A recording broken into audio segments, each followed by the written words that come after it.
Good day, everyone.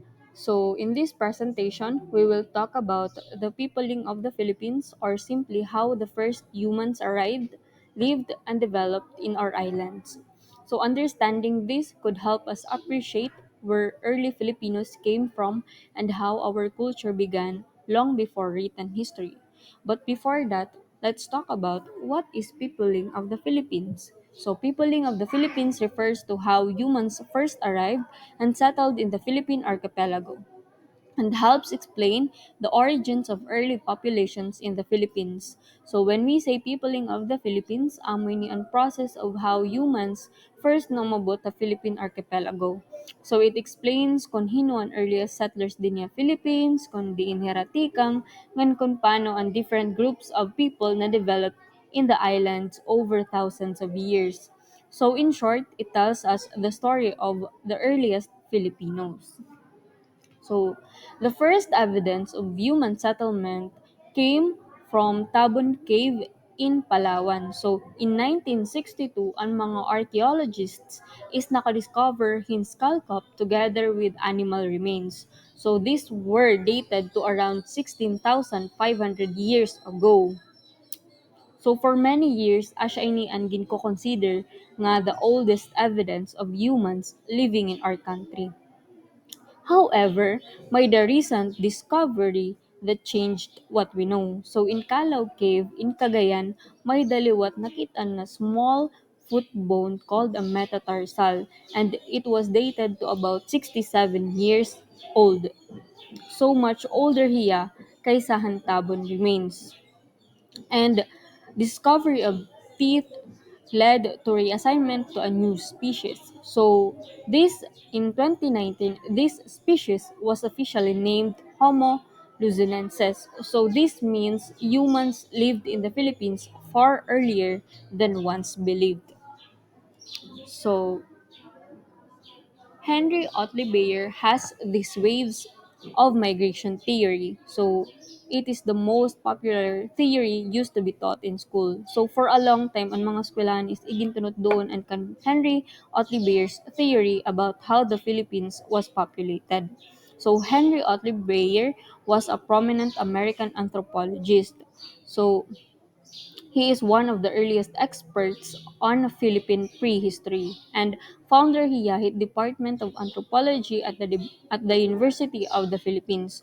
So ang iya theory is naging super popular because it gave a simple explanation of how people arrived in the Philippines. So this is his theory. So, according to his theory, Filipino ancestors came in different waves. So, he believed that our ancestors came in different waves or groups. So, the first one is the Java men-like human type, and the second is the Australoid Sakai type. The third is the Indonesian A, the fourth is Indonesian B, and the fifth is advanced group from Central Asia, and the sixth is the civilized Malays. So, in simplified version ng mga textbooks until the 2000s, it was the Aita, Indones, and Malay waves of migration because this theory was used in the textbooks for many years because it was easy to follow. But then again, there are problems with this theory. And mga modern researchers shows many problems with Bayer's theory. So the first one was no evidence to support the theory. Waray hiya strong evidence para suportahan ang iya theory. And the second one was it was based on basic and dated theories that are overly simplistic and unreliable. So ang iya theory is na based la mga old and overly simple ideas kung paano nag-start ang mga tao na kumanya Philippines or ang mga first people in the Philippines. So, and the third one is it spread only because it provided a clear story when there was limited information rather than the myth. So, kumbaga better explanation ng iya theory kaysa han mga myth such as ang malakas at maganda. So, it was about our ancestors who merged kuno from split bamboo. So, although it was Although the theory is no longer accurate, it helps start earlier discussions about how our origins start. So, an ikaapat is another possible reason is that it satisfied a need among Filipinos to create identity separate from the colonial identity inherited from the West. So, ang pinaka-last is, kumbaga, it helped to start earlier discussions about our origins kay na-satisfy a need among Filipinos na ma-create an aton identity na separately but from the colonial identity that we inherited from the West. So, the next topic will be discussed by The descriptions bears theory physical features of three groups. Ang teorya ng pangunahing populasyon ay nagsasabi na ang mga alon ng migrasyon ay hindi gaanong klaro tulad ng ipinapakita ni Bayes. Ang paglalarawan sa mga grupong ito ng mga tao, ang Ita, Indones at Malay ay nag-iwan ng matagal na imahe na nagdidiskrimina sa ilang mga grupo ng mga tao. The description forwarded by Bayer's physical feature are the three groups. Ang mga Negritos o Ita ay may itim na balat, makapal na labi, kulot na buhok at malawak na ilong. Habang ang mga Indones at Malay ay may malawak na noo, nagpapahiwatig ng mas malalaking utak, makitid na mata, maputing balat, tuwid na buhok, manipis na labi. Away.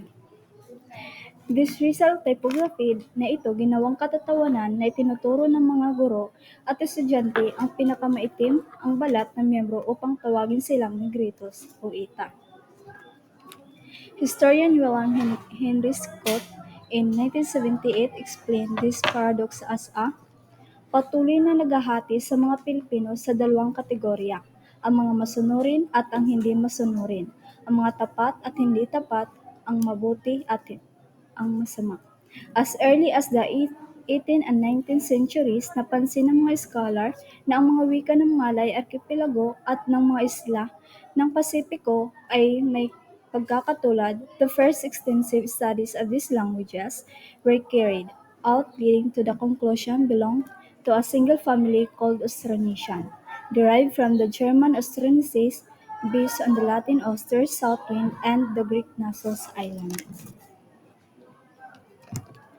There were many similar words in form and meaning that linguist Robert Blas did them belonging to the Austrasian language family. Ang pamilyang ito ay may dalawang pangunahing sangay, ang Formosan at Malayo-Polynesian. Natuklasan ni Blas sa trade that Formosan or Taiwanese na ang mga katutubong wika ay may pinakamataas na pagkakaiba-iba. Following evolutionary biology and genetics theories, ang Taiwan ay tinuring na homeland of Austronesian. Archaeologist Peter Bellwood naghanap ng mas konkreto na ebidensya sa pamamagitan ng pag-uugnay ng mga datos ng linguistics sa mga natuklasan sa archaeological. Ang hypothesis ni Bellwood ay nagmumungkahi ng mga Artonesians ay nagmula sa komunidad ng Neolithic Southern China of about 6,000 years ago. Bellwood argued that these findings is consistent with archaeological records found in Taiwan. Sa paglaon, ang mga taong ito ay lumipat sa pamamagitan ng bangka patungo sa iba pang bahagi ng Timog Silangang Asya, such as Batanes, Luzon, Indonesia, Malaysia, Madagascar, Melanesia, Polynesia, New Zealand, Hawaii, and Eastern Island. Thanks.